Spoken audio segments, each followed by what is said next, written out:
L'étape reine de ce Paris-Nice 2017 réservait aujourd'hui un final haletant, 50 derniers kilomètres avec deux ascensions importantes, le col Saint-Martin et le col de la Couillole en guise de montée finale avec près de 16 km à plus de 7% de moyenne.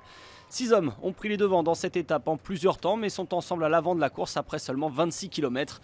On retrouve notamment Lilian Calmejane et Axel Daumont qui sont à la lutte pour le maillot de meilleur grimpeur. Mais dans le col Saint-Martin, le coureur de Direct Energy Lilian Calmejane prend seul les commandes de la course.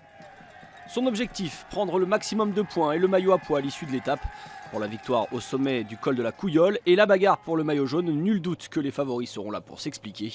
L'écart lui tombe dans cette avant-dernière ascension et le peloton revient à environ 1 minute du fuyard. Le coureur Direct Energy est repris dans la dernière ascension par un groupe de 3. On retrouve Diego Ulissi, mais aussi deux Français, Quentin Paché et Cyril Gauthier. Mais seuls Ulissi et Paché s'envolent, Calmejane et Gauthier sont eux repris à moins de 14 km de l'arrivée.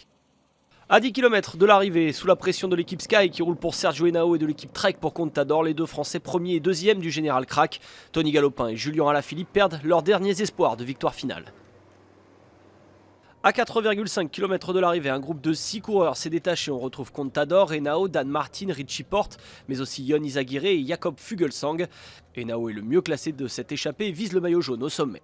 Et quelques kilomètres plus loin, le vainqueur 2015 de Paris-Nice part pour se tester. Richie Porte laisse ses coéquipiers d'échapper derrière lui, seul Contador et Henao semblent résister. L'Australien de la BMC s'envole et remporte cette étape devant Contador. Henao, le Colombien 4e, se console en prenant le maillot jaune de leader avant la dernière étape ce dimanche. Des soucis avec les bordures en début de semaine, Richie Porte avait laissé près de 15 minutes en route sur la deuxième étape. Malgré cela, replacé à la 15e place du général, Porte abordait cette fin de Paris-Nice avec du jus et l'a montré ce samedi dans le col de la Couillole.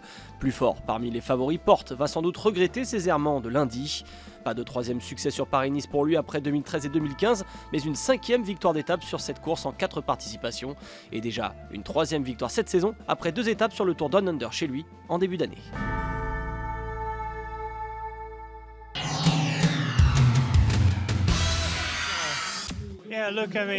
J'ai fait plusieurs tentatives, je ne dirais pas que j'ai vraiment attaqué, mais j'ai roulé un peu à l'avant et je pense que les gars n'avaient pas vraiment à me chasser pour le classement général. Ça a fait mal les 3 derniers kilomètres, c'était l'enfer et c'est vrai que c'est une façon merveilleuse de terminer la semaine.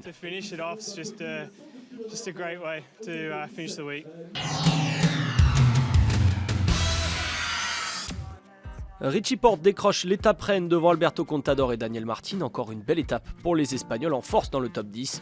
Julien Alaphilippe termine 14e à 2 minutes 40. Conséquence au général, Henao prend les rênes. Consolation pour Quickstep avec Daniel Martin 2e devant Contador. Alaphilippe recule à la 5e place. Richie Porte reste en dehors du top 10. Demain, place à l'épilogue de ce 75e Paris-Nice. L'arrivée sera jugée non loin de la promenade des Anglais. Mais avant, il aura fallu avaler 5 difficultés, notamment le col d'Ez dont le sommet est situé à 15 km de l'arrivée.